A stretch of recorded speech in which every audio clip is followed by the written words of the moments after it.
Happy Hump Day, Noir Nation. You have made it to the middle of the week. The weekend is only a few hours away, and your favorite country girl is here to help you get through and over your midweek slump. If this is your first time tuning in to Melanin Mayhem, welcome. The doors of the church are always open for you. You can join us anytime, and it's always come as you are.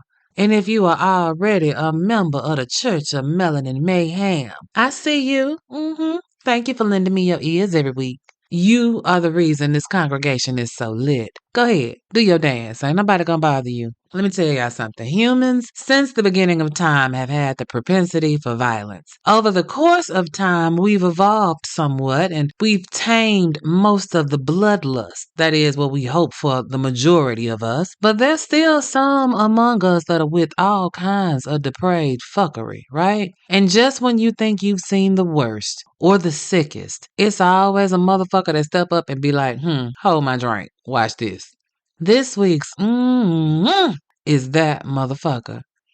And like most of these sick criminals that you may or may not have heard about, he blended right on into the background of the community. He wasn't a drug user, he wasn't homeless or ill-adjusted in social situations. But when the shit hit the fan, as shit tends to, they wanted to paint him as he was slow or mentally delayed.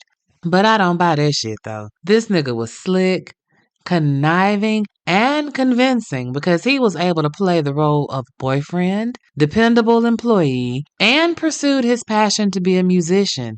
And in his spare time, he was out here raping and murdering, all the while going to therapy for raping and assaulting. Like, make it make sense. This nigga was a mastermind with a sick, twisted fetish for little old ladies. Y'all ain't gonna believe the story I'm about to tell you. This week's Melanin Mayhem maker is Mr. Brandon Tholmer, aka the Westside Rapist.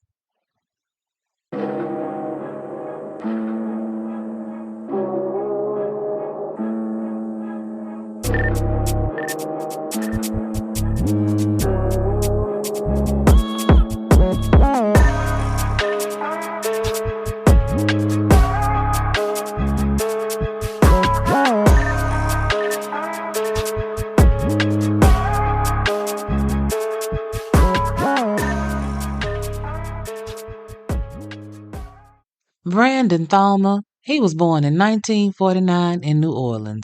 Full stop. That's it. That's all we got.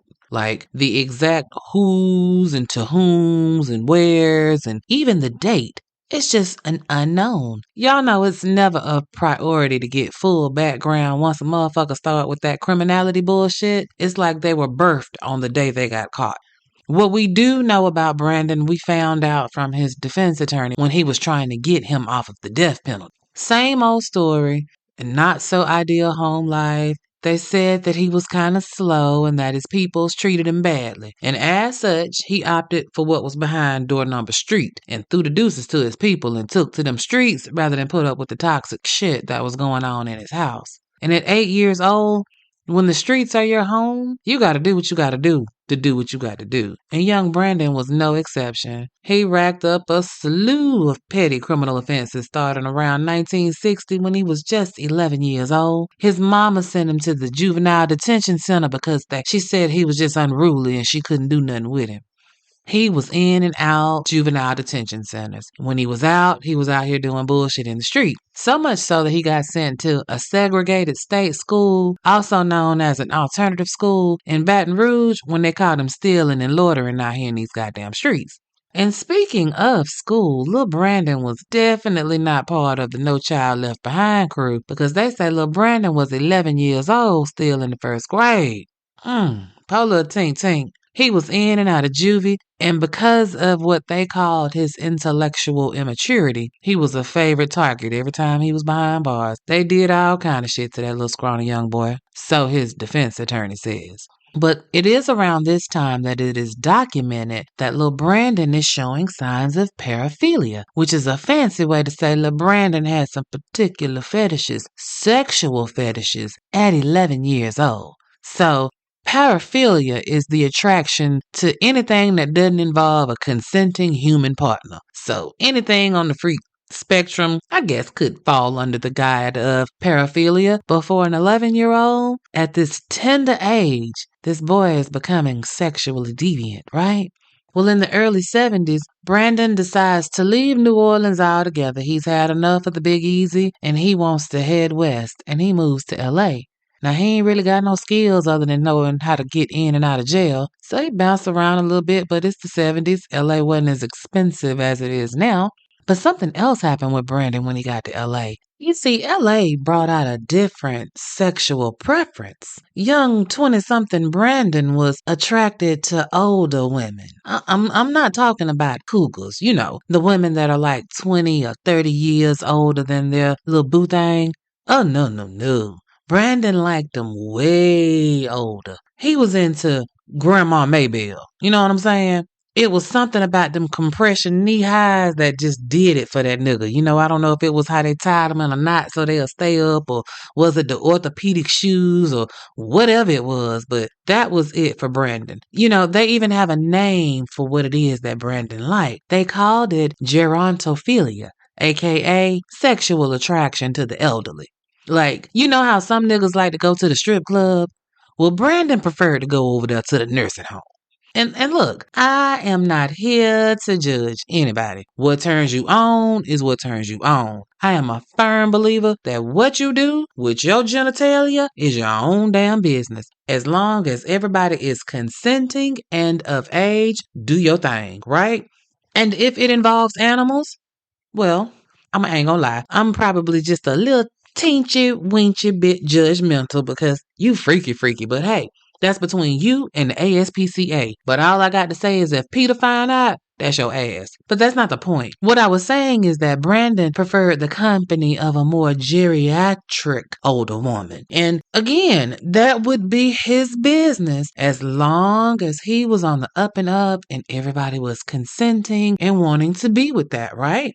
If he was out here wooing, I'm talking about whining and dining Miss Gertrude, I would be perfectly fine with that. I mean, let me tell you something. Miss Maylene, she need love too. She need attention too, honey. And as quiet as it's kept, they be getting it in at these goddamn nursing homes. Have y'all seen the STD rates? If Miss Alberta up in her sexing Mr. Charles' old limp dick ass without that Viagra, I know a young buck with a strong back might have been a real treat for Sister Ruby Jean. I'm just saying, a little tenderoni to take her to the doctor and pick up a blood pressure medicine from the pharmacy and shit. You know, little dude that like it when she got her teeth in the jar. You know what I'm saying. Then he bring her favorite little snack, that dick. He keep a smile on Ruby Jean's face. I'm with all of that. If he was kicking it with them old Judies like that, I am sure that he would have found plenty that would have been willing to let him knock the cobwebs off them old coochies.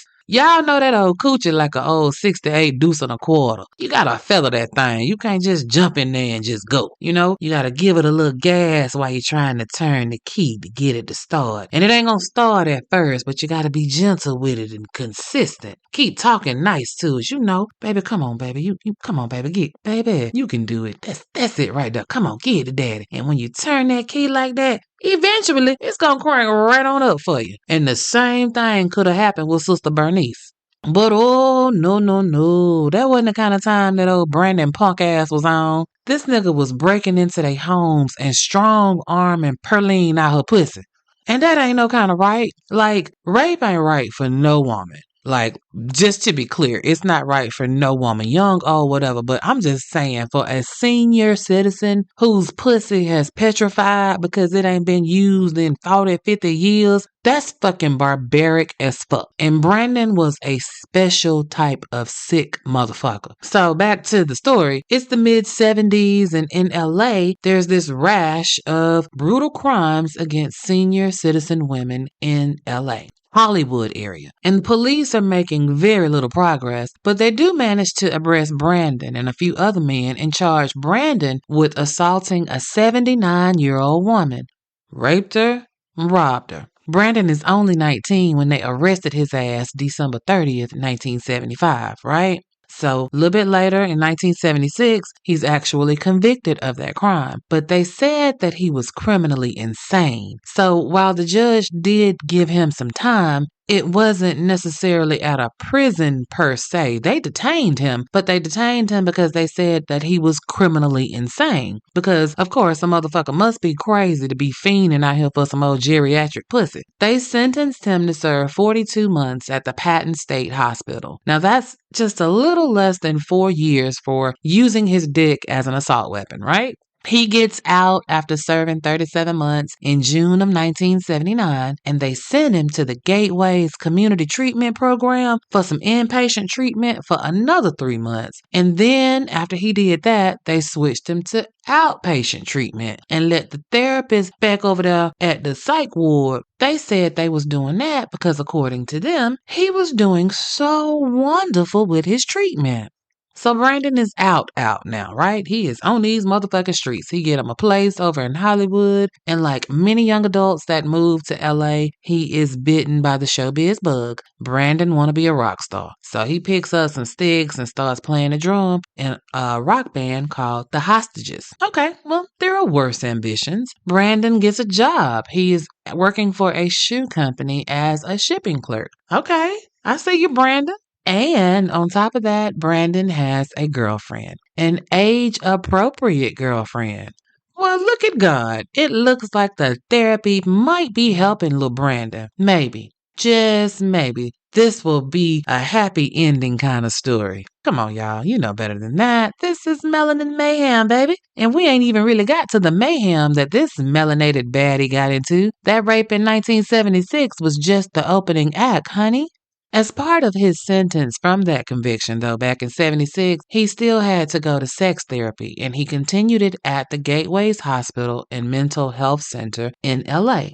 Now, his girlfriend, she worked at this supermarket, and come to find out, the supermarket is like the common denominator in all of the murders, and Brandon would hang out at her job just scoping out the scene. First of all, nigga, why the hell you ain't at work? I don't need you hanging out at my job. I need you to be hanging out at your own job. On the clock, please. But, young shit. Anyway, he was passing the time at his girl's workplace. And of course, she probably thinking, my man love me so much. He just be hanging out here at the job with me. We just hang out. We chill. Not realizing that your man is in here scoping out the little old ladies picking out their fruit on their WIC voucher. Ma'am, sir, what the fuck is going on here? So Brandon is checking out the little ladies on the block.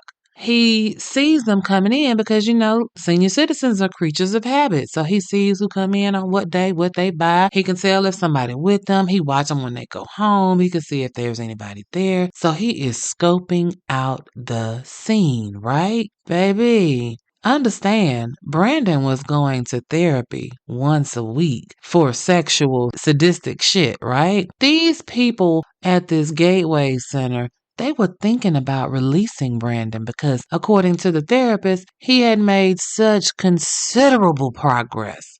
You see how a motherfucker can trick the system? The entire time he has been in counseling, he's also been out here fucking up Miss Maybelle and all her girls. So we know for a fact that Brandon got out that mental hospital in 79, and he was released back into the wild late 1979, let's call it October. So I'm thinking that maybe the therapy helped for a while until it didn't. I mean, because if it's in you, it's in you. And if you believe what the police put out about Brandon, then maybe that therapy worked for almost 2 years until August 16th, 1981. When 83-year-old Rose Lederman, who lived by herself in a ground floor apartment over in the Silver Lake neighborhood of Hollywood. You see, Rose had a standing date with her son for dinner every week. Well, on August 16th, she didn't show up for dinner. And her son, he waited at the restaurant for a little bit, but this is white people we talking about, and they be on time. So after about 30 minutes, he was like, wait a minute, let me go check on my mama. He pull up at his mama's house. He finds the place ransacked. Like, he looking around like, what in the fuck? Of course, he's walking through the apartment calling out his mama's name, but she ain't answering. Man, he go to her bedroom and finds his mother dead. Rose been beat, raped, and strangled. Now you know her son is distraught. He calls 911 and he is, waiting for the ambulance to get there. And while he's there, he's looking around and he realizes that his mama's jewelry box is gone. Now it's a distinctive jewelry box. They called it a Chinese jewel box, and the shit is gone. And nothing else is missing, just that box. Now, ain't that some shit? Somebody done broke in here, fucked your mama up, and stole her shit. And of course, the police don't have a clue who did it. Now, the next victim was a transplant from Australia. She's from down under. She moved to the U.S. and made Los Angeles her home. A retired teacher, 69-year-old Woolamulu Woodcock. I gotta pause here, y'all, because I can't stop smiling. This woman's name I can't. It just makes me want to laugh like a goddamn kindergartner. Wooloo Mulu. That's her whole first name. Wooloo Mulu. Woodcock. Like, as black people, we just don't take shit serious. Like, first of all, I'm doing a podcast and I'm finna tell you about some real fucked up shit that just happened to Wooloo. But baby, her name got too many letters in it. Like 12 of the motherfuckers in just the first name alone. Like, it's too much. It's too many syllables. So I'm gonna call her Woody Woo for short. I'm finna tell you about the fuckery that Woody Woody Woo went through. And all I keep thinking of is Woody Woo Woodcock fucked around and got some real Woodcock against her will. I'm sorry. I know. I'm going to have some splaining to do when I get to the pearly gates. Because y'all know I'm going up. I ain't going down. I think he's still going to let me in, but I'm going to probably get a little bit of chastising and some side eye by my mouth. Anywho, August 19th, 1982.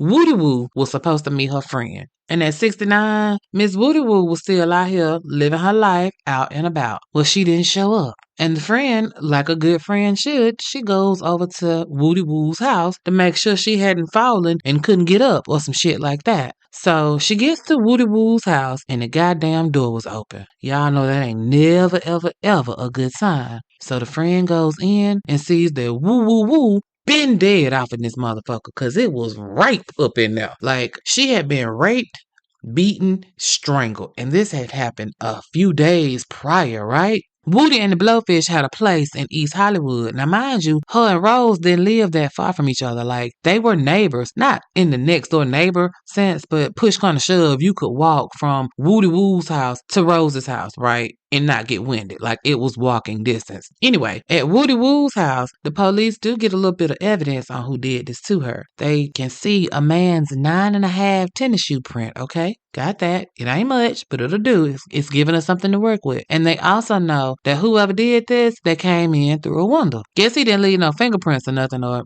maybe like normal. They just didn't check. So our Mayhem maker is out here doing these rapes like once a year at this point, if you believe the police record. He lay low for a minute and then like clockwork, he pop out on their ass again. The next time he was on the scene, May 10th, 1983, that's less than a year, 76-year-old Lorraine Wells, she had lived in her apartment in Hollywood for about 30 years. Lorraine didn't bother nobody, she drank her water and minded her senior citizen business. And at 76, still active, still in her right mind, well, Brandon decided he had to have her. He broke into her house, raped her, sodomized her, then smothered her. I mean, the nigga was on a roll at this point. It wasn't no more waiting a year. To say that he ramped up would be an understatement because 2 motherfucking days later, he with the fuck shit again. 82-year-old Lucille Powell. She was a widow. Her husband had gone on to glory without her, and she was just living out the rest of her twilight years, minding her own damn 82-year-old business.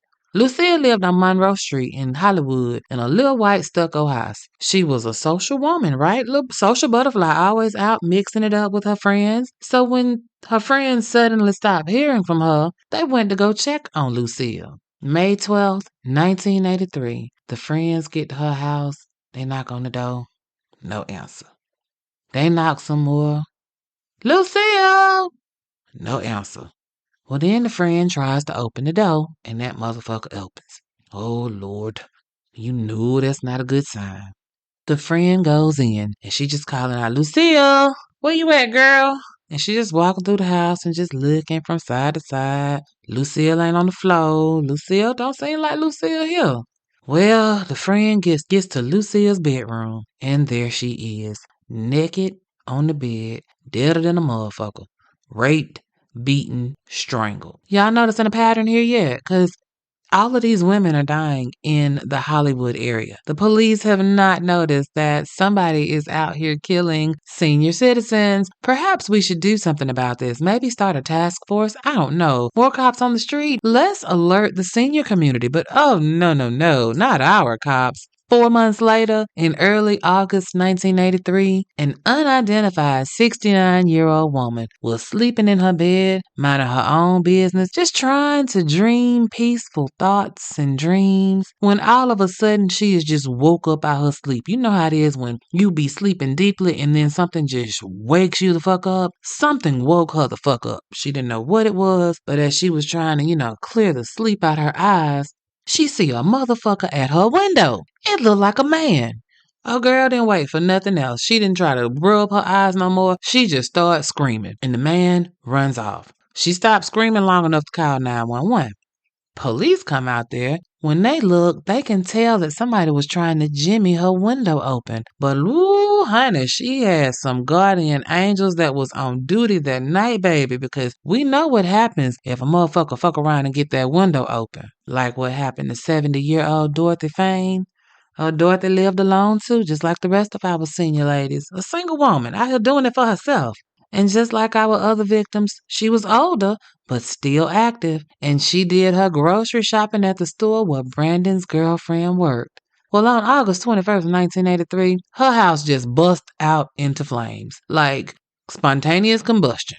The Hollywood Fire Department, they come and they try to get that fire under control, but it just consumes the house. And when they are finally able to put it out and get inside, they find Dorothy ass naked and crispy. I'm talking like well done, laying on her bed. Well, they get Dorothy back to the morgue, and when they do their autopsy, they realize that she has been raped, sodomized, and stabbed. And they also realize that Dorothy usually has two big old pretty little gemstone rings that she wears on her fingers. The motherfuckers ain't nowhere to be found. Still ain't noticing no pattern though. 72-year-old Mary Marquette. She lived on Monroe Street too in Hollywood. I'm talking about right down the street, a block away from where Lucille lived and died. Literal neighbors, walking neighbors. Can I borrow some sugar neighbors? 72-year-old Mary Paquette. She also shopped at the grocery store where Brandon's girlfriend worked. And on September 12th, 1983, just 3 weeks after Dorothy Fane's house catches fire, the Hollywood Fire Department got to come back to Monroe Street and put out Mary's house, because we need y'all to come quick. Mary's house is on fire and we don't know where Mary at. So the fire department, they came and they did what they do and they put out the fire. Took a little minute, but they got it contained. After the flames was out, they go in, they do a walkthrough to try to figure out how it started, and to their surprise, they find Mary laying in her bed, dead, but not from the fire. Oh, Mary was dead way before that fire started. Come to find out, Mary, the retired social worker who has given her life to the community, has been raped and beaten to death in her own goddamn apartment. The cops do lift a fingerprint and a palm print, so even though it was a fire and a lot of water damage, they were still able to get some evidence. Now, it's at this point that the police see the neon flashing sign that says, hey, somebody out here fucking up these old ladies. Y'all want to do something about this? Because before now, they didn't see the pattern. It just makes me so just exasperated. Just do a little police work. Just a little bit. If you do what they do next, which is sit down in front of a computer screen and start feeding it details to search for. Namely, they were looking for crimes against senior citizen women that had been assaulted and the cause of death was like strangulation with a side of rape. Well, when the motherfuckers hit enter, the computer did what computers do when you use them. It spit out a whole slew of little old ladies that fit that criteria, like 34 of them hoes. Not hoes, but you know what I'm saying. 34 motherfucking unsolved cases of murders committed over the previous 2 years from 1981 to 1983, all in 3 neighboring neighborhoods. The neighborhood of Hollywood, the neighborhood of Silver Lake, and the neighborhood of Westlake. Y'all, bear with me. if you look on the social media page, I put a map up there of this area. Look on any of the Melanin Mayhem social media pages. Like, we are not talking about different cities or different jurisdictions or different states. This is all in LA. This is all in Hollywood. Like, nobody saw the pattern when 34 little old white ladies turned up raped and strangled in their homes. 34! 3 or 4 should have had alarm bells going off, right? But it didn't. And we talking little old white ladies. They don't give a fuck about nothing with a vagina. Like, nothing, period.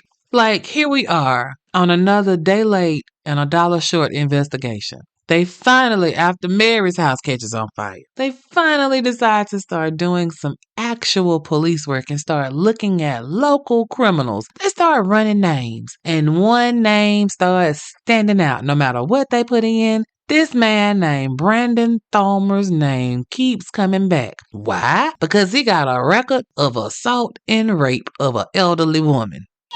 This guy looks good for this. And remember, they got some evidence, so now they decide to run that goddamn fingerprint. Guess what happened when they ran the fingerprint? It came back as Brandon Tholmer. Imagine that. Now the police got to figure out who the fuck Brandon Tholmer is, right? And so they start a task force. It's got like 20 people on it. And that's good, right? Anytime you can get multiple policemen to get up off their ass and figure out who the fuck was out here raping the Golden Girls, I'm with it. But I'm just saying, after you get the fingerprint, it's a little late for me. The task force should have been put together like at the first 5 or 6 senior citizens that were killed in that list, right? But, I'm sorry. I ain't gonna harp. The police realize that Brandon has done time in a mental hospital for raping a senior citizen. They see that he attends therapy currently at the Gateways, which is in the Silver Lake area, one of the neighborhoods where the raping and the killing is happening, right? The nigga live on North Normandy Drive in Hollywood, and that's like the epicenter of all of the killations and rapations, right? So they go over and they talk to the shrinks over there at the Gateway Center. But them motherfuckers is throwing salt in the game. They are telling the cops that Brandon is a model patient, that he has made great strides and breakthroughs. And the cops, y'all are looking at the wrong person. It couldn't be Brandon. Oh no, let me tell you, Brandon is doing so well that we are thinking about letting him out of mandatory therapy. What? You can't be serious. This is what I'm talking about. A conniving, sneaky motherfucker can convince anybody of anything. So now they want to say that Brandon was slow or developmentally challenged, right? But the motherfucker was smart enough to snow them quacks. He was smart enough to have a job. He was smart enough to have a girlfriend. He was cunning and slick, portraying to the doctors that he was changed, and all the while out here fucking up the little old ladies. What if the police had found that pattern sooner? What if they had alerted the little old ladies of Hollywood that they were being hunted? They might have could have saved a few lives, huh? Maybe a few dozen lives. Maybe one of the psychiatrists might have seen it on the news and thought about Brandon and called somebody up to be like, hey, I got this patient. Maybe the police could have looked in the computer sooner to see if they had anybody in the area that liked the old lady coochie. I mean, Brandon's name would have popped right up. I tell y'all, I'm just mystified and dumbfounded at how these things play out. Maybe I watch too much TV, right? Because it just seems like the police, they catch their man all the time when it's some dope shit. But rapes and murders? Not so much. Not so much. Because all of this investigating that they're doing into Brandon, it took them 2 months from the time Mary was barbecued to the time they decided that Brandon was a prime suspect. But I guess we have to accept that it's better late than never, right? So the task force is out on these streets and they put Brandon's ass under surveillance. And for 5 days, they trailed that nigga. Every move he made and every breath he took, somebody was watching that ass. But the nigga wasn't doing nothing suspicious. They watching, but they ain't seeing nothing. And so they started to think, well, shit, maybe the shrinks was right. Maybe this ain't our dude. But then on the 6th day, honey, the nigga started acting peculiar. Instead of going home and calling it a night like he had done for the previous 5 days, this particular night the nigga fucked around outside doing absolutely nothing till like 1:30 in the morning, right? So they just watching him, and they see Brandon duck his ass off between 2 buildings. The fuck you up to, nigga? They see the nigga jump a fence. Okay. And then they watch him as he proceeds to try to pry up somebody's motherfucking window. So the surveillance team, they jump out and yell, "Freeze, motherfucker! Put your goddamn hands in the air." And then they slap the cuffs on his ass and haul him off to the precinct. This all happens November 7th, 1983. Come to find out, the house that he was trying to get into belonged to a woman named Irene Rogers. Irene was 85 years old and a paraplegic. She also shopped at the grocery store where his girlfriend worked. But I'm sorry, sir. Irene is a paraplegic. You was really about to do this paralyzed woman? Like, you watched her roll into the goddamn grocery store and that shit turned you on? Like, ew, and ooh. Like, that's fucking diabolical. Thank goodness the police were there to stop Irene from getting violated. Like, the trauma of being violated by a stranger as a paraplegic, I don't know if that woman could have ever gotten over that. Now, Brandon's punk ass went before a judge and pleaded not guilty on November 9th, 1983, and your boy Brandon decided he wanted to crank up a jury. Of course, they denied that ass bail. So now the police are building their case. They go and search Brandon's apartment. Tell me why they found more than 200 rings, watches, necklaces, buttons, pictures, and other little trinkets at this nigga spot. Like, sir, who all this shit belong to? To figure that out, the police put all of the items that they found at Brandon's house on display and asked the public to come down and take a look at it to see if they could identify any of the items. And this happened in December of 1983. Like I said, how many innocent lives has this motherfucker actually taken? Like 200 trinkets? If everybody gave one piece of a trinket, that could be potentially 200 victims. Okay, maybe each person he took 2 things from. Okay, that's still 100. Like, that's a lot of people. How many people, how many women were just outside of the radius that the police attributed to Brandon, and so they didn't count them? Or how many of them had a heart attack after they were attacked, and then the medical examiner said that they died of natural causes? Like, all of these things just make me say, it just makes me wonder. But let me tell you, I wasn't the only one that was wondering and outraged, because, baby, the public was outraged. The citizens of LA want to know who in the hell left the gate open for this motherfucker to be let out of prison when he was clearly a sexual sadist. Now, at this point, everybody started pointing the blame at everybody else. The judge that sentenced Brandon to the psych hospital, he blamed the psychiatrist that treated Brandon, that told him that Brandon was doing so much better and was a model patient. The police blamed the mental hospital for letting Brandon's ass out and for not realizing that Brandon was playing their ass. The mental hospital was like, hold up. Therapy is better than putting people in jail. It don't matter if they use their dicks as a weapon of mass destruction. Who cares? Help them with hospital care, not the jailhouse. And then the hospital, they doubled down and they were like, well, shit, if the judge wanted to keep Brandon in the psych hospital, why he ain't just do that? He the judge. Why you blaming me? We can't let nobody out. You told us to let him out. And the judge was like, I wanted to let him out if y'all hadn't told me that it was time for him to come out. And it just went on and on and on, with each party blaming the other for the failure of the system to recognize that there was no fixing Brandon's proclivities for senior punani. And now, because they are looking into the archives, they think Brandon is possibly responsible for 34 motherfucking rape murders of senior citizen women. That's a lot of bodies. But again, is that the true number? I don't know if people still out here doing it, but some people be like, how many people you done been with? A body count. You know what I'm talking about.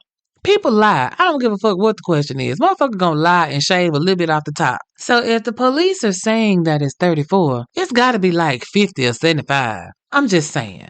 At the end of the day, you probably can tell I put a majority of the blame squarely on the police. For me, they are the first line of defense. And I keep saying this shit like a broken record on every podcast. They need to be able to spot the patterns. I just don't understand it. If I can set an alert on Google to tell me when the price of a flight changes, why the fuck can't the police set up a alert on their computers to tell them when women are killed in an area?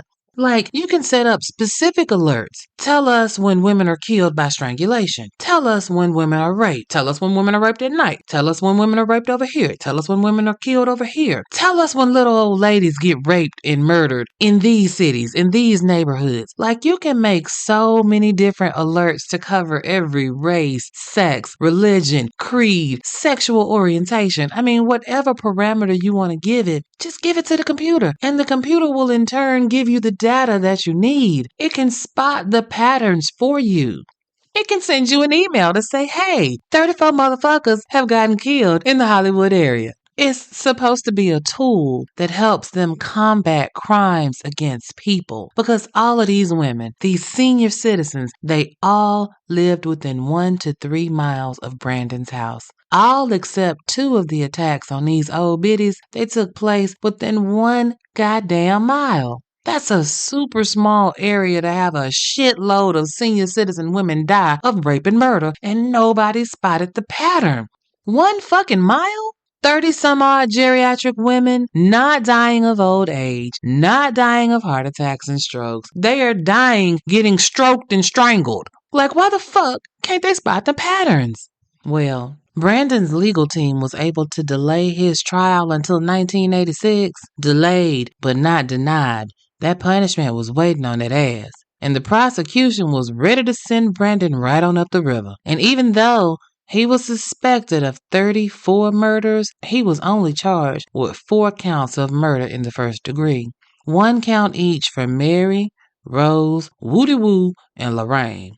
And then they add a special circumstance because of the sodomy, the arson, and the rape that he did that went along with that goddamn murderation.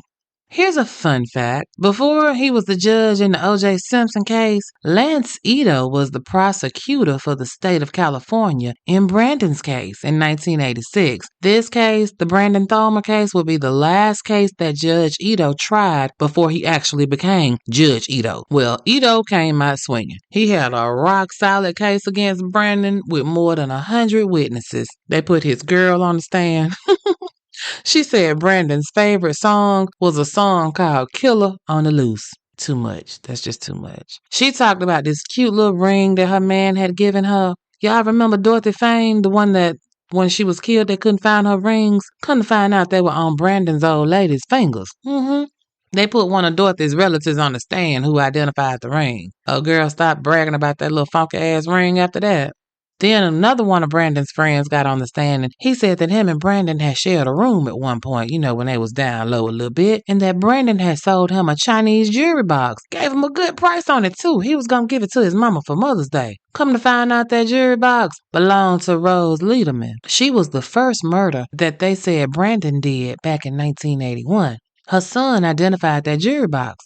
Other friends got on the stand and they testified that Brandon liked them old. Like, they said he was always trying to get next to the old women that would be at the store or wherever they were. If there were women present, you could count on Brandon for trying to holler at the old Judas. He didn't want none of them young girls. He wasn't no competition. So then they put up investigators and the forensics people on the stand to talk about how Brandon's fingerprint and palm print were at Mary Paquette's house. And Brandon was like, I don't know that woman. And then they talked about how Brandon's shoe print was found at Woody Woo house. Brandon said, well, shit, maybe somebody else had my shoes. Because Brandon's defense was, just because I had these dead woman's possessions in my possession does not mean that I killed them. Basically, just because these senior citizens were raped and murdered and Brandon liked old woman coochie did not mean that he was the one doing the raping and the killing. Like, Brandon was the original Bill Clinton before Bill Clinton was Bill Clinton. He was on some, I did not have sexual relations with them old ladies. And the defense, they tried to play on the emotions of the jury. They were pointing out that Brandon was abused as a child. And so even though he couldn't provide an alibi for not one of these goddamn murders. Like, nigga, you weren't nowhere? Like, nowhere? Well, we know where he was. But he couldn't come up with no plausible alibi for any of the times that these murders took place. The jury took 2 weeks to deliberate. They took their time and they got it right. And they convicted him. 4 guilty votes for first-degree murder with special circumstances. Well, July 25th, it was a done deal. The jury came back a couple of weeks later, and on September 8th, it took them about an hour to decide not to send him to the upper room. Yeah, because they could have given Brandon a death sentence, but they spared his life in the end. They opted to let the taxpayers foot the bill for his 3 hots and a cot for the rest of his natural goddamn life. The jurors said, "We felt bad for him because of his rough childhood." According to one juror, 45-year-old Robert Novak, he said, quote, "He was just kind of isolated. We thought that there was nobody who took any interest in him. He had suffered for most of his life." End quote. And so what? So did a lot of people that didn't turn out to be serial killing, old lady raping motherfuckers. When it was all said and done, they gave Brandon 4 consecutive life sentences without the possibility of parole on November 21st, 1986, and his one-way ticket that admitted him to the California prison system began December 10th, 1986. Now, this nigga Brandon is still alive and kicking 38 years later, being supported by the good citizens of California. He is currently 73 years old. Inmate number D44766 is property of the state of California at the California Medical Facility in Vacaville, California. Because his old ass is sick now.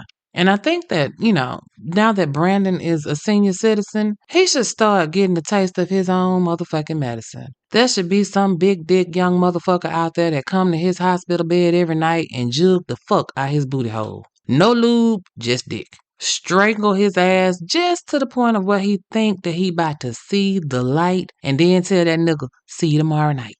That's justice. They should douse his ass in rubbing alcohol and set him on fire every Tuesday, just so he see how his victims felt. Because, I'm with that eye for an eye kind of justice for these sadistic motherfuckers. I told y'all, God's still working on me. I'm a work in progress.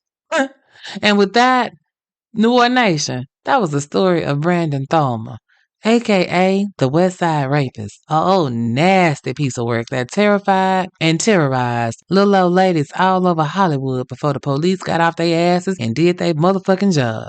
Another serial killer that you ain't never heard nothing about. And I just had a terrifying thought, y'all. What if these niggas had children and we don't know nothing about? Like, is serial killing hereditary? Oh, God. As I clutch my pearls and pull out my hair. Oh, please let it not be. And guess what else I just thought about? You made it to the end of the pod, so you should just get the last word, right? Go ahead and hit like, share, and subscribe, and then that way you don't miss a minute of the mayhem, baby. Every time an episode drops, you gonna get a notification. And if that's not enough, you can check me out on social media, Facebook, X, Instagram, and YouTube. Y'all, until next week, I need y'all to do me a favor. Stay safe and stay vigilant, goddammit. And remember, if you stay ready, you ain't gotta get ready. It's one love, New Orleans Nation, and the country girl is out of here.